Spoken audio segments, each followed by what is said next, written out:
Hey, it's Dr. Amanda with Straightsmile Solutions, straightsmilesolutions.com, and today we're going to talk about adapting and surviving during this whole quiet quitting thing, as well as the epidemic and the recession. So, I know that's a lot, like I'm saying, I'm going to give you tips to survive, but unless you are like 30 years old and you're a dentist, you're kind of not in the same reality zone as some of these younger workers that are out there, these 20s, these 18s, these 25s, even these 28s. They think of things very differently than you do. And if you can't think like them, I'm not saying you have to be like them, but if you can't think like them, there is no way that you're going to be able to retain them because you're not going to be able to give them the type of culture and the type of work experience that they are looking for. So let's talk a little bit more about that. So nowadays, the way I see it, and I do have teenagers and I also have younger siblings who are in their, well, I've got siblings that are 20 and in their 30s. So definitely a lot younger ones, and I kind of see how they think, and I pick their brains a lot to try to give you guys some advice. So they're looking for, a lot of them could stay on their parents' medical insurance, right? Until they're 26. Depends on the insurance. So they're not quite in the desperate mode to get a real 9 to 5 job like maybe you or me were. I mean, granted, we're dentists, but even before we were dentists or our friends, it's just not this, okay, I graduate from college, I graduate from grad school, now I need to get a job. Even in terms of hiring your own dentist in your office, they went to dental school, they have $500,000 in loans. They're still looking for something too. They're not looking for the regular, you're an employee, you come in, you do the work, you leave type of thing. So you need to understand what they need, what they want, and then you can create an employment situation for your back office, your front office, and your dentist and your hygienist that they will actually stay at.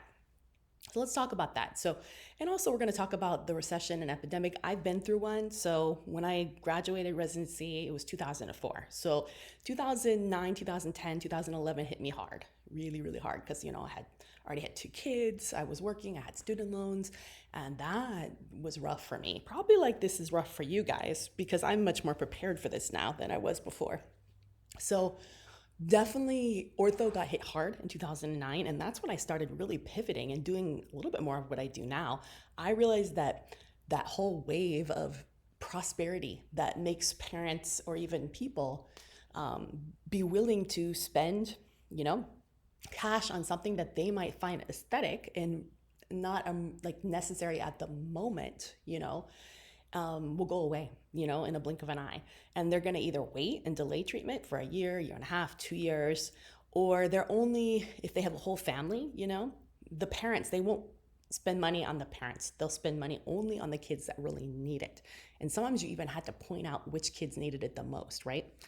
So, and they're going to do bare bones, no frills, only what's only needed. So you need to be prepared for that. So I know a lot of you are like, I'll just beef up my bread and butter dentistry. It's really hard to survive on that, especially if you're with insurance.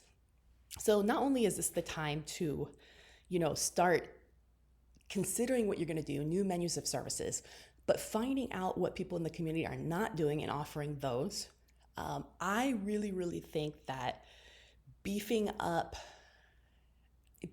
menus of services that don't require additional staff. I know that sounds kind of crazy, but there's a lot of dentistry that can be done with minimal to no staff, just with the doctor.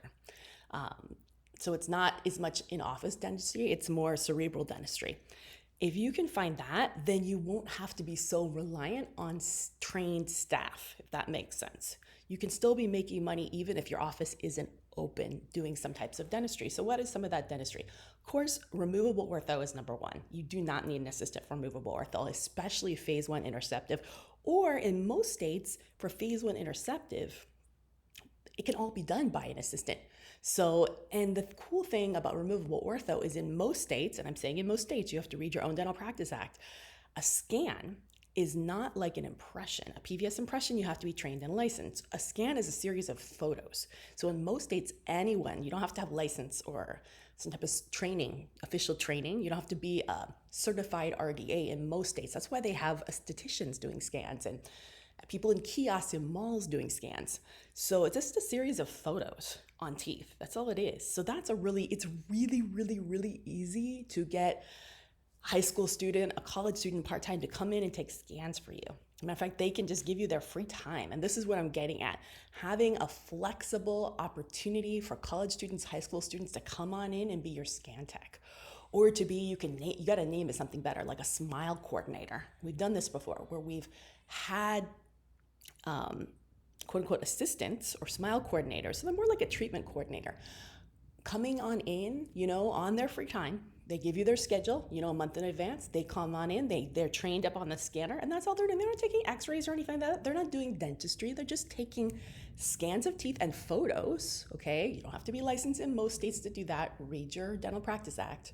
Unless they have something particular, it's just photos, okay? And then they're talking about what patients are looking for to make their smile better.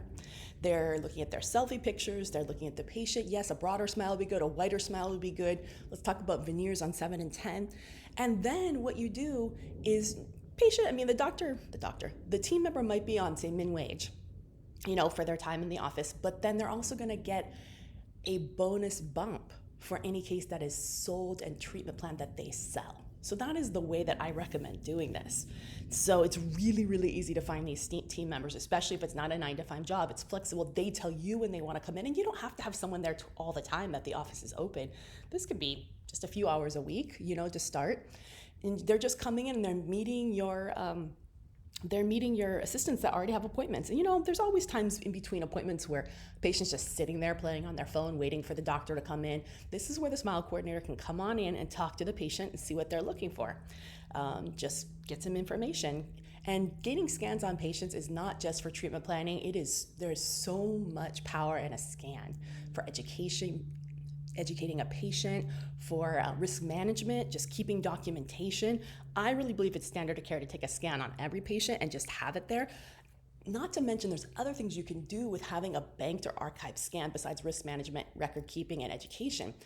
Let's say, for example, before, like 2 years ago when offices all shut down, well, a little more than 2 years ago, initially in 2020, some of us were shut down for months, right?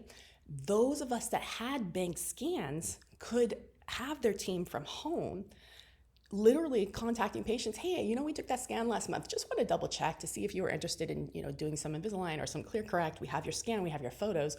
We can go ahead and submit that. We don't have to have you come in the office. Matter of fact, we can go ahead and make an attachment list for the first 5 aligners, and we can just mail these to you, and then we'll use virtual resources to check in during your treatment. And then eventually we'll put those attachments on and we'll do the IPR and finish up that treatment.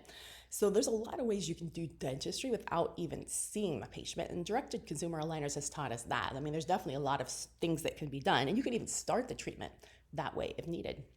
Other thing you can do is retention. Retention is huge.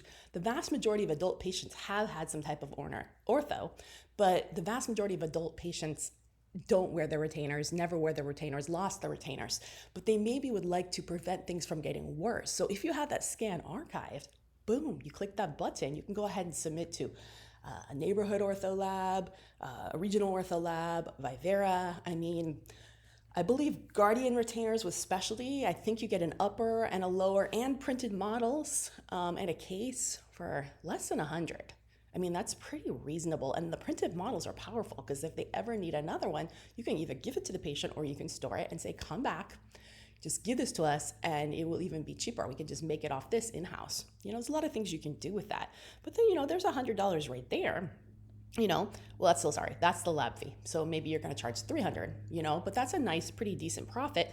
And your smile coordinator can get a little bump on that. So, for just doing this on their free time, it's something that maybe you would have never thought of doing. But they can go through all their scans and see what people need because you've got the photos, you've got the scans, and just make recommendations. Patient may never have even thought about doing that, So creating more flexible, more digital type of responsibilities for your dental assistants and offering flexibility, or hiring team members that maybe aren't licensed RDAs, but adding procedures that can utilize assistants or teams that don't necessarily need licenses is a really great idea because it's always easy to find these kind of workers, especially if you're offering flexible.